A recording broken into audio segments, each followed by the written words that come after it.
Welcome to Bombers This Week, brought to you by the Winnipeg Free Press. I'm Gary Lawless of the Free Press, and this is CFL Hall of Fame writer Ed Tait, also of the Winnipeg Free Press.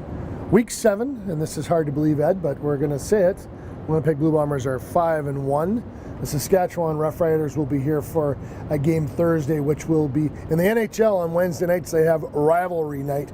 Well, this is rivalry night in the Canadian Football League. No better rivalry, and for the first time in a long time, it will actually mean something this year. These are two of the best teams in the Western Division.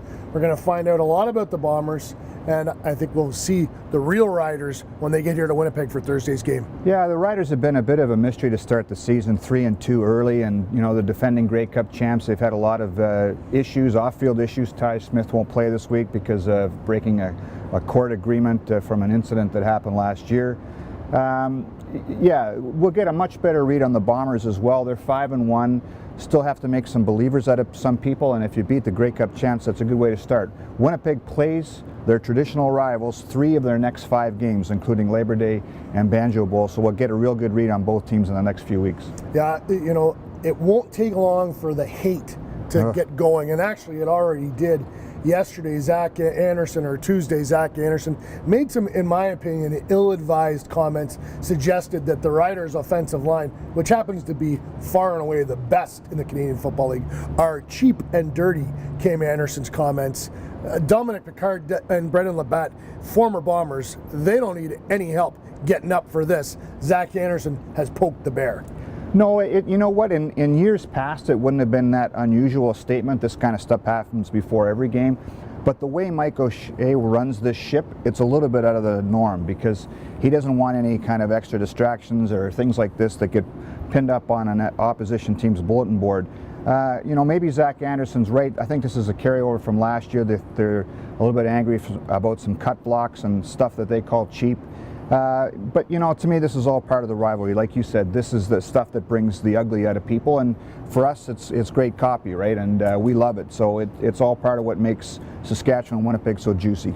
We've been together in Regina on Labor Day for a number of years now. I think the Bombers have lost 12 of the last 15 games in the series. Yeah. But you go to Labor Day, and it's, all these people from Winnipeg travel down there, get a tank full of booze before the game, and everybody's having a good time. And by halftime, it's the most depressing segment, and the guys from Regina that want to start fights, people from Winnipeg aren't even interested. It's, come on, we just want to get on the bus and go home. Yeah. Having the Bombers back in it will mean a lot to the fans. Well, you're right, and the contingent that has traveled from Winnipeg to Regina for Labor Day has gotten smaller and smaller in the last few years because the Bombers have been awful before Labor Day, and people say, well, why bother? I'm not going to go there and walk into that hornet's nest as you suggest. So the fact that it's a juicy game, that it means something, just adds to what I think is the best rivalry in the CFL. Mike O'Shea talked this week about this will be his first Bombers-Riders rivalry game, and he's lived that Hamilton-Toronto rivalry forever. This one's different, and with all due respect to the people at the Battle of Alberta, to me this is the nastiest, the juiciest, and the best rivalry in the CFL, and the next 3 games against each other are going to be awesome. That's Bombers This Week from the Free Press. You can read all about the game in Friday's paper.